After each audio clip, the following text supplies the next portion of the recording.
আসসালামু আলাইকুম স্যার। ওয়ালাইকুম আসসালাম রহমতুল্লাহ বরকাত। সৌদি আরব রিয়াদ থেকে বলছিলাম। জি বলেন। শেখ, আমার বিয়ের সময় তো হানাফি মাঝহাবে যে সিস্টেম আছে, যে বিয়ে পড়ানোর সিস্টেমটা উকিল বাবা দিয়ে, সেইভাবেই আমার হয়েছিল। এবং হুম, আমার স্ত্রীর যে নামের যে সারনেম থাকে, সেটা তখন অন্য সারনেম বলেছিল, ভুল বলা হয়েছিল। তো এই হুম। ক্ষেত্রে কি আমার দ্বিতীয়বার বিয়ে পড়ানো হবে নাকি কোনো অসুবিধা নাই, এটা জানতে কোনো চাইছিলাম। প্রয়োজন নেই, নাম যদি নাও বলে যে এই লোকটার সাথে এই মেয়ের সাথে তোমার বিয়ে দিলাম, হয়ে যাবে। কথা বোঝা গেছে। সার নেম বলতে হবে আর এই নাম বলতে হবে। উদ্দেশ্য মেন, যদি উদ্দেশ্য ঠিক থাকে যে এই লোকের সাথে তোমার বিয়ে দিলাম বা এই মেয়ের সাথে তোমার বিয়ে দিলাম অমুক লোকের আহ মেয়ে, আর তারপরে কবুল বললাম, যথেষ্ট। আর মেয়ে কবুল করবে না, ছেলে কবুল করবে।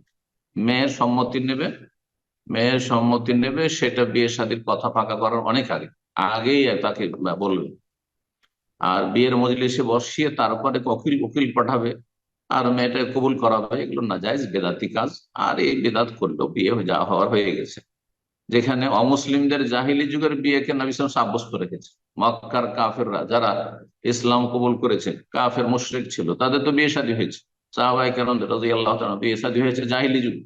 সেই সব বিয়ের তো নবায়ন করেননি, তো আপনার বিয়ের কেন নবায়ন করাতে হবে? বোঝা গেছে না? তো যেসব আহ, ভুল পদ্ধতিতে বিয়ে শাদী মুসলিম সমাজের হয়েছে, বিয়ে জায়েজ, আর যে গুনাহগুলি হয়েছে, যারা এই গুনাহগুলি করেছে তারা গুনাহগার। তওবা করলে আল্লাহ মাফ করবে, আর না হলে সে গুনার বোঝা নিয়ে রবের কাছে হাজির হবে।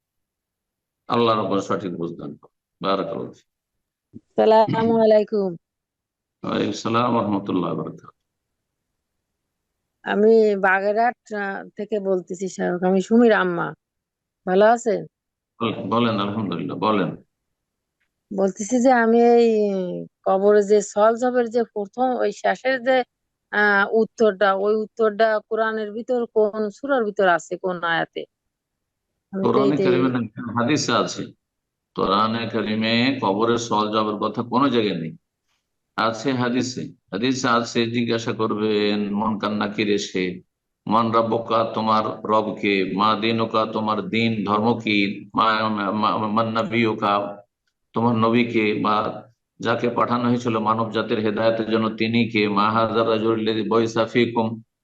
4 নম্বর প্রশ্ন, যখন এগুলোর জবাব দিতে পারবে তখন করবে যে যে তুমি কিভাবে জানলে, অমায়ুদ্রিক, কিভাবে জানলে। কারাতু কিতাব আল্লাহ ফাআমানতু বিহি, আল্লাহর কিতাব আমি দিন ইসলাম চর্চা করেছিলাম, শিখেছিলাম, আল্লাহ বিধান শিখেছিলাম এবং আমি বিশ্বাস করেছিলাম, সেই জন্য আমি এগুলো জানি। এই এটি হাদিস, মুসনাদ আহমদ এই হাদিস রয়েছে, তিরমিজিতে হাদিস রয়েছে। বারাকাল্লাহ, অন্যান্য আরো হাদিসের কিতাব রয়েছে।